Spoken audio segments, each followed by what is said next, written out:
Here's a good example of why learning how to track stand is a useful skill. I came across this fallen log in the trail. I'm performing the track stand just before I'm about to do a wheelie hop up and over it.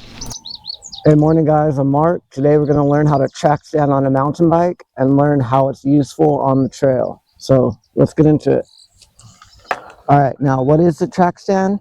The track stand is where you're basically stopped at almost a complete standstill and you just balance there using your body weight and slightly moving forward and back. Now, when does the track stand come in helpful? Well, there's a few times. One, like for instance, I do a lot of commuting by bike.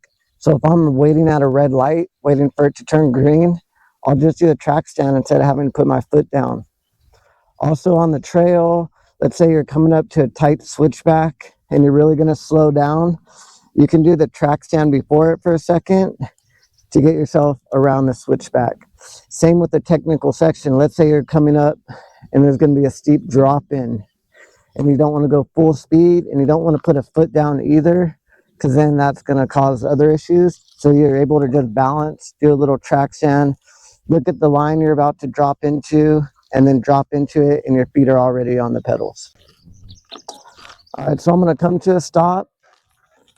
I'm going to have most of my weight on my front foot that's forward.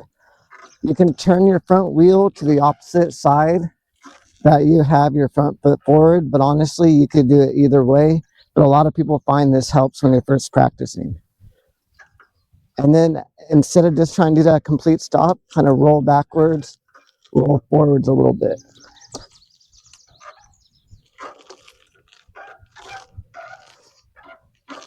And to help balance, you can turn your front wheel from side to side. You want to have your weight slightly over the front. You don't want it too far forward, but you also don't want to be shifted back too much.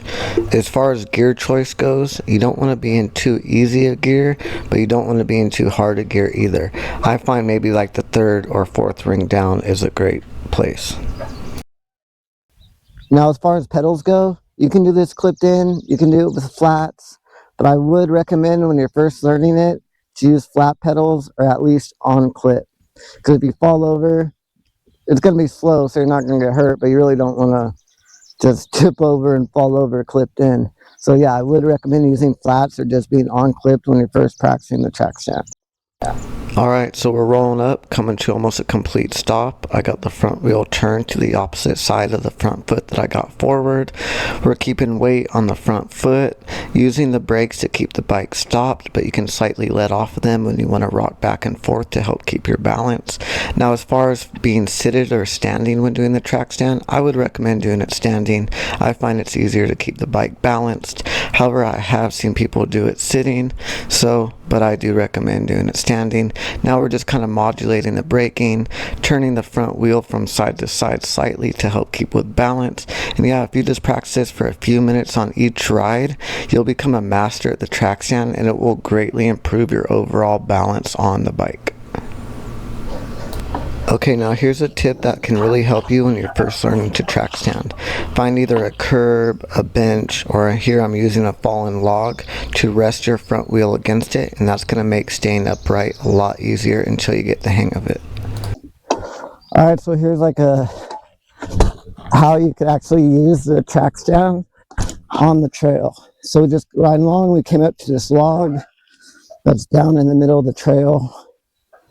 We're going to track stand, think about how we're going to get over it, and then we're just going to hop up and over it.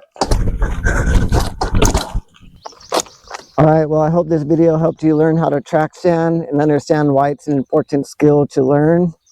If it helped you, give it a like, comment, maybe something, another kind of how-to video you'd like to see, and subscribe to the channel for more weekly how-to MTB videos. Peace.